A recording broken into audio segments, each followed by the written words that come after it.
everybody, my name is Kate and welcome to my channel, Trinergy Awakens Naturally. Boy, I get a lot of stuff when I'm on the road. Spirit waits for no one, and I don't either when I need to get something out there.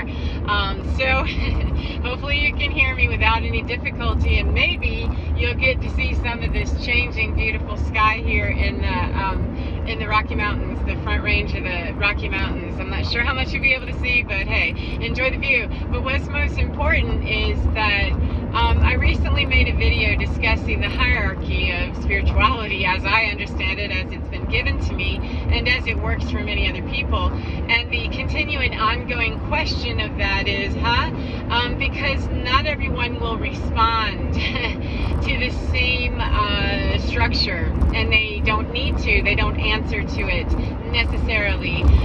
This is just another way of looking at your spiritual journey. You can look at it through the light worker paradigm. There are several of them, or the star seed, or the chosen people, the biblical, any way that you go, that we understand there are ascended masters and that we are lowly to that, if you will, not worthless, not filled with anything nasty. It's just that we show and defer our respect to what we know knows more than we do, if we understand truly what it is to honor the sacred, that we are always in a state of learning, growing, and developing our consciousness and our awareness and our abilities as human beings to be very highly evolved and activated spiritual creatures. And we all get there in different ways. There's a whole bunch of people that would tell you there's only one way, and it's theirs. And I'm here to tell you that that's some bullshit. That no,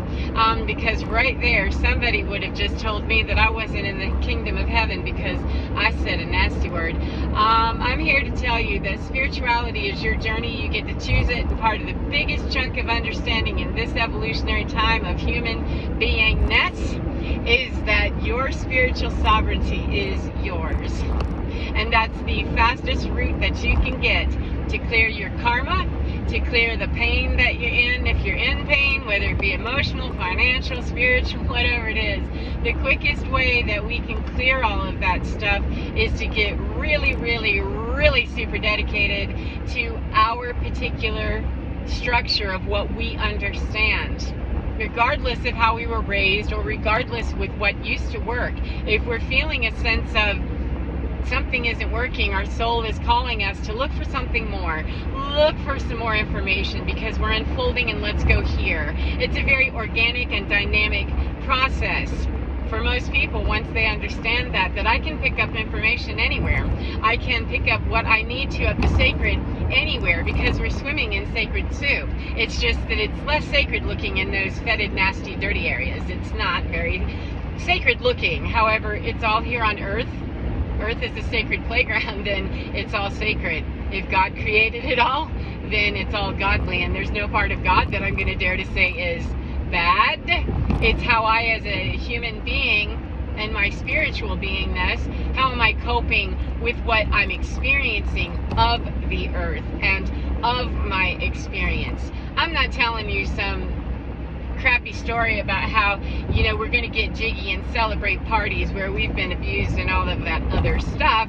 I am not saying that. That's part of the playground where we got our butt torn up by a bully, and the whole playground structure is changing. So as we're learning how that structure is changing, it's going to unfold to each one of us differently, because we're gifted differently. We're going to need to know and understand different parts of our puzzle, and the overall puzzle, and how we fit into that, so that we are gaining the information that's most relevant and most pertinent right then, to reach balance and understanding. If there's something I don't know, I feel somewhat unsettled. If there's something that I've seen this before, but it really didn't go well the last time that I did this, and we feel apprehension, there's something more to know there. If we're seeing patterns and themes, we're probably dealing with some sort of a karmic imbalance. And none of that has to be scary. None of it has to be awful. None of it has to be dark, nasty, and terrible. But it is. Often, for many of us, we go through those dark nights of the soul, whatever we call them in our understanding, depression, dark night of the soul, a psychiatric break. I mean, we call them a lot of things. all spiritual crises at some level or another. And how we resolve those spiritual crises has a whole lot to do with where we are in our evolutionary process as energetic beings to begin with. Are we reincarnating into a dynamic that has a whole lot of karma? Are we reincarnating, coming in with more information from a more ascended position? Do we work with ascended masters in a very specific way because we geographically have work to do right there? Are we grid workers? Are we people supporting the crystalline grid of Earth as it's being energized and lit up, daily, with light workers waking up everywhere and infusing all of that light and that beautiful consciousness we're activating everywhere? Are we doing that? Are we working on freeing people from their karmic baggage with them by showing them how to do it, and sometimes in very limited application actually clearing some for them? Are we clearing land debt? Are we clearing water debt? Are we clearing any abuse of earth debt? And how are we doing that? Well, if I'm working as a grid worker, I may not be doing any of that. Sorry, I turned my little thingy down. It talks to give me directions, so I apologize if you can hear that, but it did turn it down. So I'm going to have a very different job. If I'm going in as a grid worker, I'm going to have a very different job when I'm in my grid worker. Huge flock of little birds. Wow. I don't think you can see that. I'm going to have a very different job than someone who is working directly with, say, leadership in a geographic area about how we're going forward in the new Earth and the newer consciousness in the age of Aquarius. So you see, we may cross-train, and we may be dual trained, and we may be able to do multiple jobs. However, we really, I've seen that people really do kind of come into very specific understandings, and it may be that they do that for their whole entire lifetime, and they just keep perfecting that skill, or they may do that for a brief amount of time before they move on and go do their skilling in a different way in a new application in another place. Missions change. Each individual mission changes. However, the overall mission brief for what we're doing here is assisting the consciousness of humanity into 5D, into an ascended place of awareness, into new Earth, into the age of Aquarius. However you can receive that, we're changing. We're looking to dump that old nasty stuff, that whole layer of just really horrible behavior and abuse and things like that, and gain our clarity and our individual sovereignty as spiritual beings. And part of that is connecting with the collectives that best support us doing that, not joining into collectives where, yes, we can, get lots of information in holy places. We can get a lot of generic information sometimes if what we're really needing is to get out of that, kindergarten class of sacred, everything is sacred. We really need to get out of that sacred kindergarten class and get ourselves into where we really would be best served, which is some of us need to be in PhDs.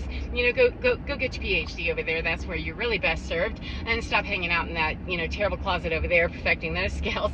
And others, we're going to need to go to a technical school. We're going to need to do whatever it is that calls us to meet that mission brief. And how do we know if we don't know who's our mission commander?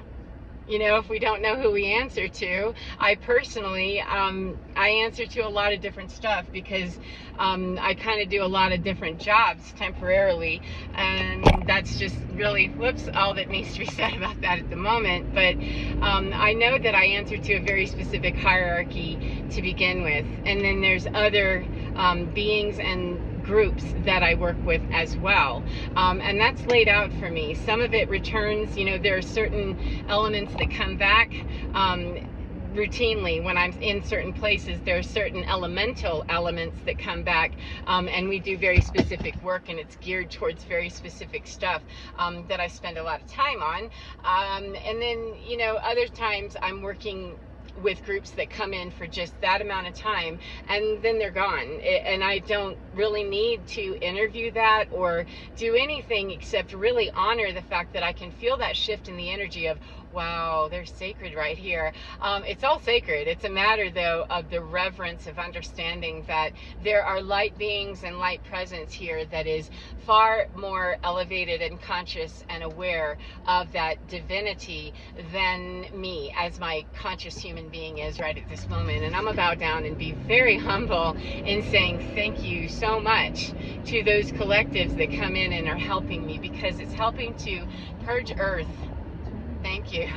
It's helping to purge Earth of what no longer serves, vibrational fields that no longer serve, and really need that transmutation and need it right now, you know, and every person that's working in that angle of understanding we're clearing dead, or however they're coming there, however they arrive at those conclusions to activate, whether it be through sound codes, light codes, or through seeing, you know, something out in nature, whatever their shifts are, however we get them, please seek that and know that even though it may not be a group of people that's huge out here that's doing the same thing, if you know that light codes are how you receive information, then take that and be glad and know that they're coming out of the sky. They're coming from light bulbs sometimes. They're coming from a pop over there of electricity that needed to very much iterate itself in a specific way.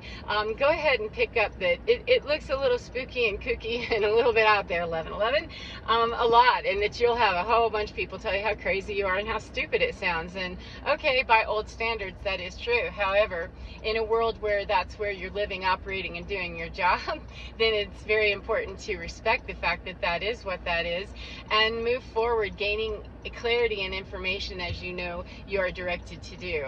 If it resonates with you, this is what I'll end with today, is that there's someone that can benefit from understanding the 7 rays of creation, or the 9. There's a kind of a conflicting number of how many rays of creation, but it follows very much different levels of ascension, essentially, and that at each ray of creation there are ascended masters and gods, pantheons that guide that through the earth transition, and excuse me, they're related to color. So if, pardon me, if that makes sense to you, if it resonates with you, if it's something that kind of makes you go, huh, someone could benefit from that information. If it's you, look up the rays of creation and consider that, you know, light workers and star seeds often identify in those rays, and they identify with certain colors, you know, the blue rays, the violet rays, twin flames fall in there, all kinds of very, very, very very channeled and ascended stuff. That is, it can be hard to digest, it can be hard to accept because it seems so out there, and yet it answers so many questions for a lot of people who really wonder, how do I fit into this? Because I don't really fit in with the whole angel thing necessarily, nor the spirit guides exactly, nor the ancestors. And let me tell you what, if you got Boujee Ancestors, it can be a little bit hard to understand the ancestor thing. That my ancestors, some of them are not nice, you know, is what I know people have said to me, and I know that I had to carefully pick through when I was in a meditation the very first time I was made aware of this, that I was looking at a field of ancestors, and they said, yeah, here's where the split is that these are over here. Those are those ancestors, and these over here, these are your ancestors. And even though blood's involved, yeah, don't get hung up on that blood thing, because that's really not what's important anymore, Kate. That those are not your ancestors. Those are people that are ancestral over there. With the cluster, they belong in the cluster. Nobody doesn't belong. However, one of these things isn't like another for a reason, because many light workers and star seeds or chosen people, however they're identifying those energy healers and workers, many of those people are plopped right smack in the middle of all of that mess. To tear it up and break it apart, you know, especially those blue rays. We like to get in there and tear shit up, you know, and it's not intentional. It's just that that's the mission, that's the brief, and it can be very, very complicated. And every single ray has people at that level of ascension with initiations and all of this. And so maybe go look that up and see, where do I fall in here? And it might soothe the heart a little bit to know that, for instance, blue rays are in there just looks like they're knocking heads and being mean and ugly and nasty, and it's not necessarily that. Interesting that indigo people are oftentimes autistic, and we can seem pretty brutal. However, it helps a lot to know that Saint Germain has some other thoughts on that. Lady Portia, Commander Aster, Lady Nada. You just keep, you know, looking around and you'll find the places in the awareness and the consciousness where you're not the devil, you're not awful, you're not horrible. You know, if everything that you are attempting to do is in the proper alignment with my desire is to move forward with integrity, with kindness, with dignity, with pure love, etc., and healing and balance, then there's not a way that you're really going to be able to have anybody 1515 support the whole devil idea. And so being able to look across the field and understand that my field of ancestors and guidance and light beings and ascended masters, they're all different groups that are animal collectives, nature collectives, elementals, fae, devas. I mean, there's an endless supply of them that if you respond and work with a specific sect of them and no other, there's nothing wrong with that. There's many that I have no idea what they are. I mean, there's all kinds of technology groups that I don't have much association with exactly, because that's not exactly my work. I'm not very skilled in that area. I'm skilled in other things.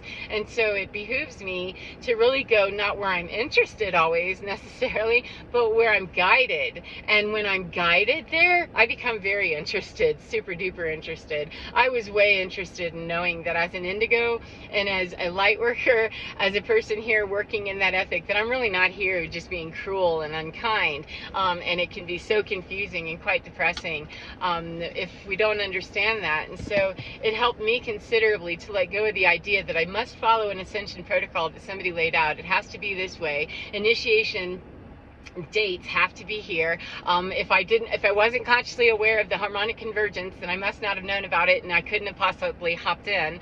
All of those things are misrepresentations of what's really true, which is consciousness can change rapidly. It can have a rapid shift. You can have a huge, massive change of awareness instantly. It can happen. Those are awakenings, being stricken with the Holy Spirit or something like that. I don't mean to be disrespectful, but the quickening of the soul, we can have those at any time. It's that if we're not really looking in the area where those are living, we might miss them. And they don't all live in the same place for everybody, because we're all in different parts of our journey. Some people are not consciously on their journey at all. They're not even looking. And it doesn't change the work, though, of those on a mission and know they have a mission. It helps considerably, though, when we understand that that is our mission, and it doesn't matter whether other people join us or not, whether they understand or not, or whether we think we have, you know, help because there don't appear to be a lot of other people supporting our ideas. We don't need them to. We need to support ourselves in our own energy, and believe me, we'll know.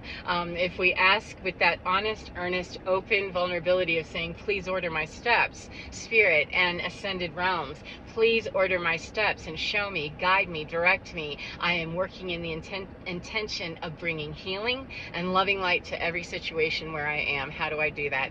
And as I move forward with projects and ideas, those are very godly directed, or very sacred directed. They're very saintly directed. However we can assume command of what our understanding of sacred is. That's how we can label it, discuss it, and we may find that it just evolves and changes over time. So really the most important thing is in finding the unique path. You know, the road less traveled is the one that will bring the most joy, and it will bring also the most grime sometimes, because we have to forge a path. The road that's already been traveled, everybody's been down there. We know that it's a well-worn path, and it's so trodden, and there's a lot of dead stuff back there. There's a lot of soldiers back there just lying down dead as a doornail, you know. And so those people that are out there on that creative edge of thought, you know, it's not a crowded spot, because the leading edge of thought is kind of a scary place. It can be. And so if we have that galactic support, or that ancestral support, or that ascended master support,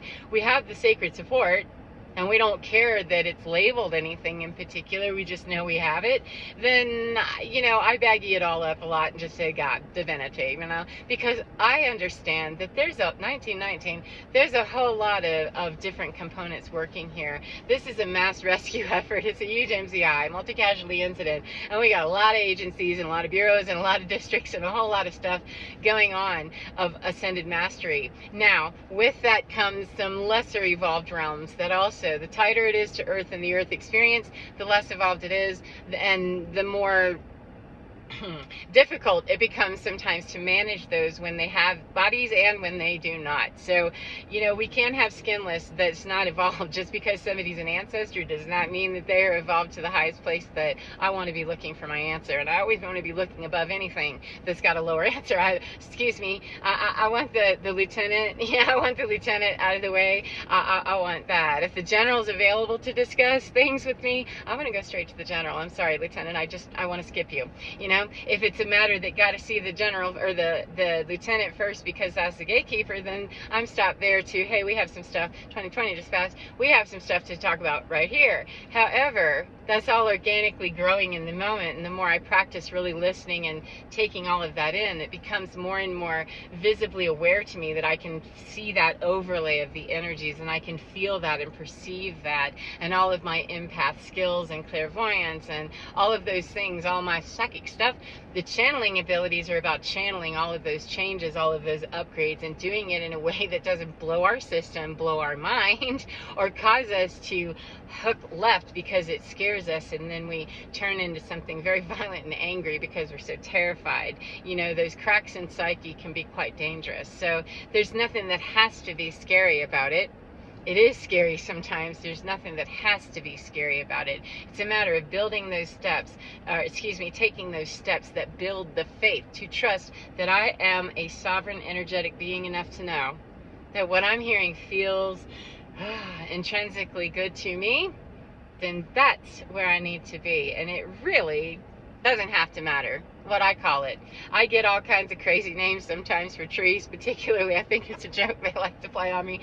Not really, it's just, it's easy to remember because names, you know, can be challenging, and especially, you know, it's just something that I do struggle with in my daily life, retaining names sometimes. But they'll put names that, you know, one of the trees is named Marvin. I mean, what kind of a tree is named Marvin, right? Marvin, because that brought up the image of a character from somewhere that brought that, oh, that's the energy that's coming forward, is that kind right there. And so it associates it in that way for me. And I get, you know, names and labels of other stuff in other places sometimes, but it's made in such a way that this is what Kate can understand. And Kate is a little bit on the goofy side and a little bit of a goober, so let's go ahead and goober this because she wants to remember it. We want to make this friendly, you know, and acceptable and something that's warm. And those images are what's warm and comforting to me. It was a matter of just being able to get over that.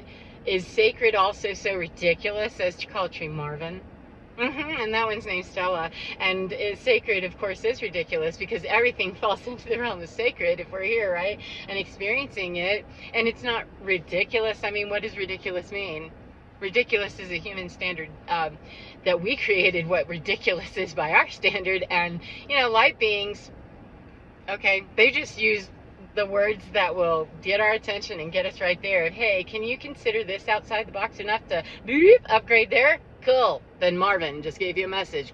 Bye. So that's how that works for me. I hope that's been helpful. And if it appeals to you, possibly look into the cosmic rays of creation, possibly look into, you know, the twin flame thing. I don't get in, you know, a whole lot of, I don't get into that one a whole lot for a whole lot of reasons. That's a whole separate video, but that's kind of companions along in a lot of places. And there's a whole lot of channeled information that has been saying this for a very long time, very long time. So anyhow, take care of yourselves no matter what you do, and enjoy your day, whatever part of the day you're in, and get within your skin, because you're divine.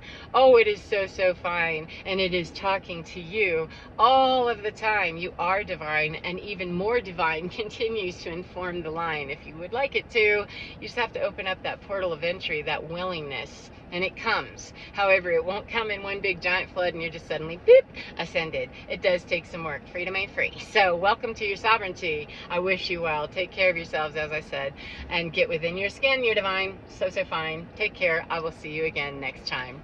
Goodbye, friends.